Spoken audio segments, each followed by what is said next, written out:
Bang, bukan andai Bang, tapi kalau ini kan sudah pemanggilan ya Bang, tidak Ya. hadir secara prosedur hukumnya kan akan penculikan paksa. Ya.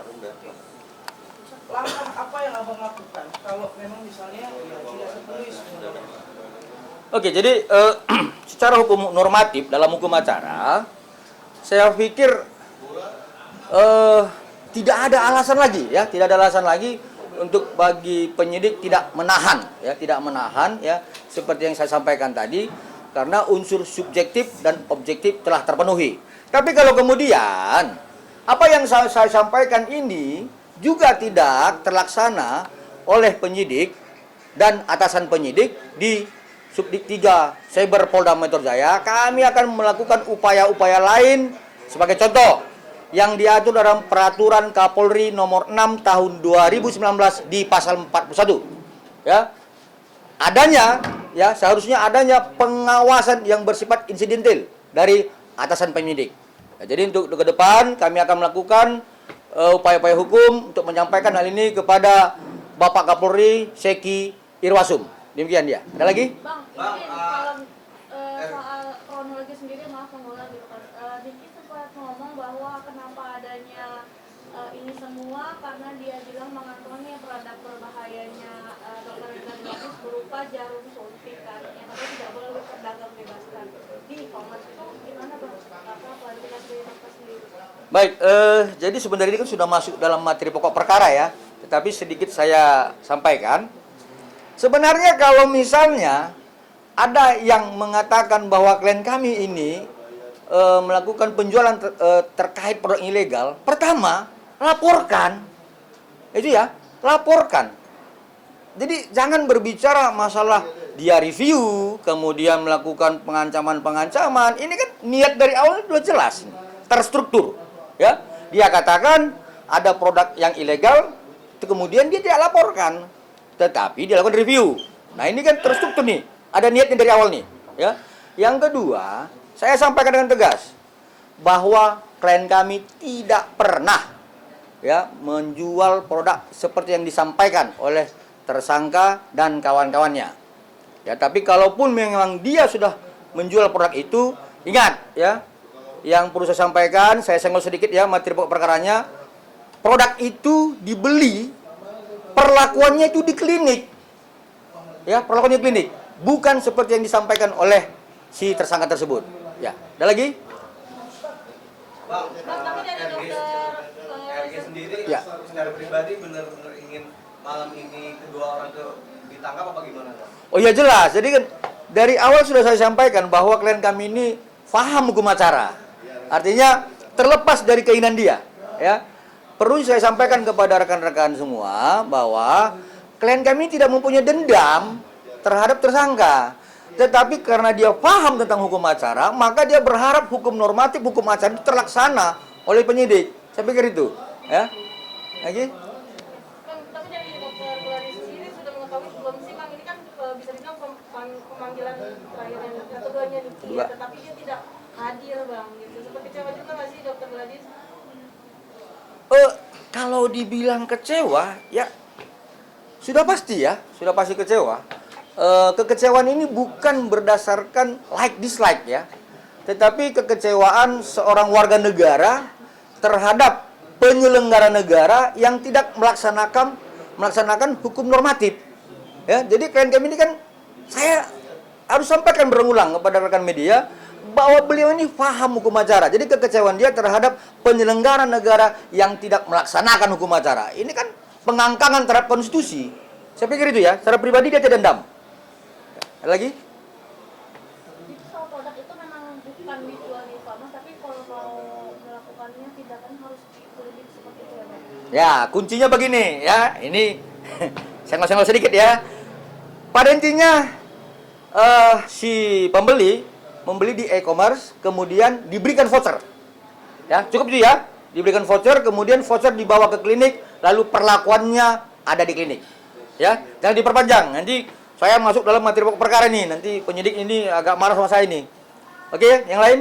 Bang, kalau dokter Gladys sendiri menuntut untuk NM ditahan dan satu-satunya lagi atau uang yang part time itu dikembalikan Bang atau seperti apa? Oke, jadi kembali lagi kepada klien kami paham hukum acara ya. Jadi ini bukan soal uangnya atau yang lainnya, bukan. Tetapi ada unsur pemaksaan, kemudian adanya unsur yang terstruktur terhadap perbuatan melawan hukum dengan narasi overclaim dan pemohon publik. Ini yang sebenarnya klien kami ingin ini tidak terjadi lagi ke depan. Ya, bukan soal yang disampaikan oleh ya masyarakat di media sosial, bukan seperti itu. Ya, saya pikir perlu saya pertegas kembali bahwa klien kami ini tetap berharap agar huru hara ini dapat segera berhenti dengan melaporkan para tersangka itu kepada pihak penyidik di Polda Metro Jaya. Saya pikir itu. Oke, Oke, Bang. berarti RG sendiri nggak mengharapkan uangnya kembali bang ya? Dengan kata lain kayak gitu. Kalau saya pribadi ya saya perlu dong kan. Tetapi kalau klien kami ini kan tetap mengacu kepada hukum acara. Soal itu nanti biar upaya-upaya hukum lainnya kami lakukan seperti gugatan perdata dan sebagainya. Seperti itu. Bang, kembali untuk part time atau lebih Bang, karena kan pasti banyak kerugian kan dari dampak yang dilakukan oleh NM sendiri. Ya, secara tindak pidananya, dugaan tindak pidananya itu jelas yang sebagaimana disampaikan oleh Humas Polda Metro Jaya itu sebesar 4M. Tetapi kerugian material dan imaterial yang lainnya itu pasti lebih. Nanti akan upayakan dalam gugatan perdata, ya. Bang, balik lagi Bang, ke kronologinya sendiri kan ketika Bang Fahmi itu berstatement jika awalnya tektokannya hanya IM dan RG. Nah, tidak mengenal sosok RG, NM sendiri. Gimana nih Bang, memangkah dari awal memang tektokannya sama IM, baru kemudian ke NM atau seperti apa sih Bang? Ya, jadi memang rekan-rekan media ini kan suka kali masuk dalamnya. Tapi saya senggol-senggol ya. Sebenarnya peristiwanya itu ada 4 peristiwa hukum. 1 tertanggal 27 Oktober. Ya, ini peran utamanya adalah Dr. O. Oke. Kemudian peristiwa 13 November. Ya, terlibatnya tersangka dengan inisial IM. Ya. Kemudian peristiwa tanggal 14 terjadinya peristiwa transaksi dan pemberian. Oke. Kemudian peristiwa tanggal 27 November itu terkait Dr. S. Ya, jadi saya tidak masuk terlampau dalam. Inilah 4 peristiwa yang kemudian harus dikaitkan oleh penyidik untuk ya kembali saya beri tambahan ya. Sebenarnya saya juga sebagai penasihat hukum dari klien kami keberatan terhadap hanya ditetapkannya 2 tersangka seperti itu. Ya. Jadi seharusnya dengan 4 peristiwa yang sudah disampaikan oleh klien kami dalam berita acara pemeriksaan dan klarifikasi dan berita acara pemeriksaan tambahan lanjutan setelah para tersangka dan terlapor yang lainnya diperiksa, klien kami diperiksa lagi. Ya. Ya, saat itu saya juga curiga ini ada apa gitu ya. Tetapi klien kami menyampaikan dengan peristiwa yang sebenarnya dan kami beranggapan ya harus tidak boleh 2 tersangka di situ. Karena ada 4 peristiwa yang terjadi. Demikian ya.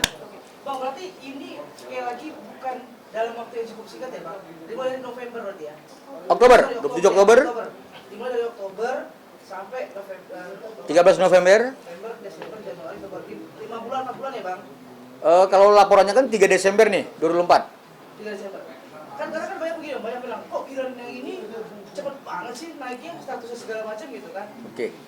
Kalau sesuai dengan ketentuan hukum, langkahnya seperti apa? Atau memang cukup 2 alat bukti atau segala macam gitu? Oke, baik. Jadi saya sampaikan kepada rekan-rekan media, banyak memang laporan masyarakat ya, laporan dugaan pidana ini prosesnya lambat. Ya, banyak seperti itu.